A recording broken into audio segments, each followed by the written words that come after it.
Good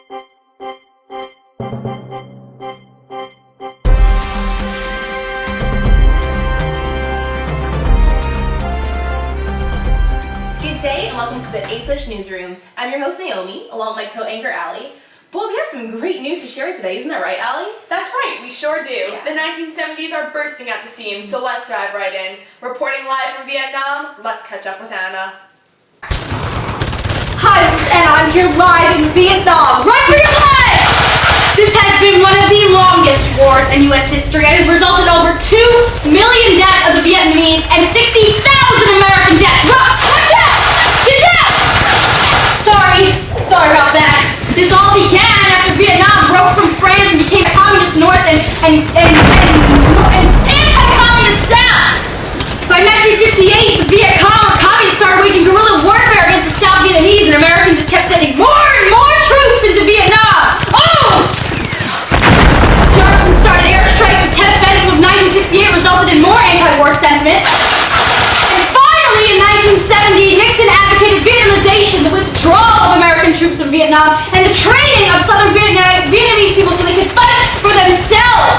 This war has ruined the Democratic Party, damaged U.S. economy, and is ruining my life! Get me out of here!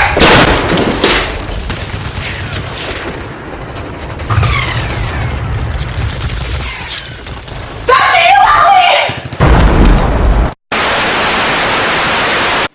On April 30th, 1975, South Vietnam surrendered and fell to the North Vietnamese, and a united communist Vietnam was formed. Bit of a downer. Yeah, well, maybe Brielle some news to lift our spirits.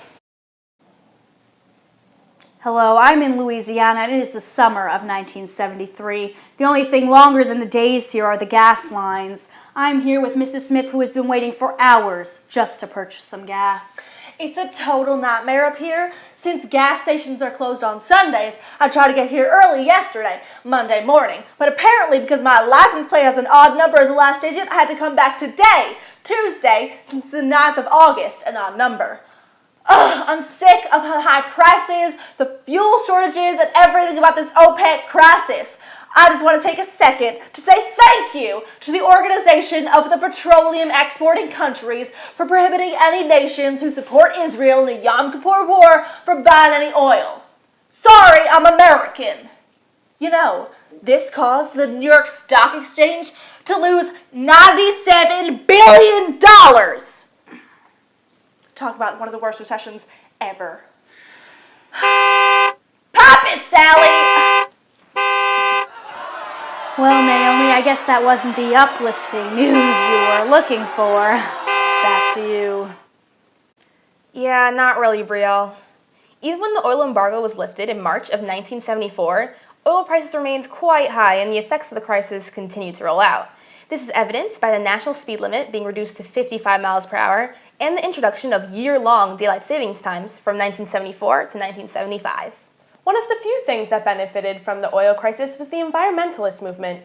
New laws such as the Emergency Petroleum Allocation Act of 1973, the Energy Policy and Conservation Act of 1975, and the Department of Energy in 1977 were created as a result. Support of domestic oil production emerged as well, and a desire to make America less dependent on fossil fuels through the incorporation of different renewable energy types such as solar and nuclear power. Speaking of nuclear power, on March 28, 1979, human and mechanical error resulted in the 3 Mile Island disaster. Issues in the Unit 2 nuclear generating plant near Harrisburg, Pennsylvania led to a partial meltdown of the reactor core and the release of radioactive gases. Yeah, while the accident was not horrendous, it led to panics, protests, and the shutdown of a few plants. Let's change the topic and go to Anna in D.C.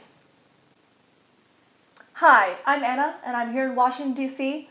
with Brielle. Hello, everyone. I'm reporting live from Washington, D.C. Today is August 8th, 1974, and President Nixon has just announced his resignation from office as a result of the Watergate scandal. Back in 1972, several robbers were arrested for breaking in to the Democratic National Committee's office.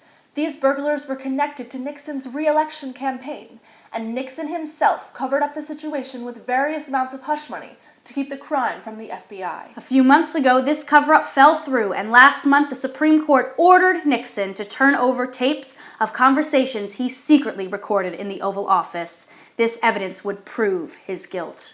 the House of Representatives voted to impeach Nixon for obstruction of justice, abuse of power, criminal cover-up, and several violations of the Constitution. 3 days ago, Nixon handed the tapes over, and today he's announced that he's leaving the presidency. I have never been a quitter. To leave office before my term is completed is abhorrent to every instinct in my body. But as president, I must put the interests of America first. America needs a full-time president and a full-time Congress, particularly at this time with problems we face at home and abroad. To continue to fight through the months ahead for my personal vindication would almost totally absorb the time and attention of both the President and the Congress in a period when our entire focus should be on the great issues of peace abroad and prosperity without inflation at home.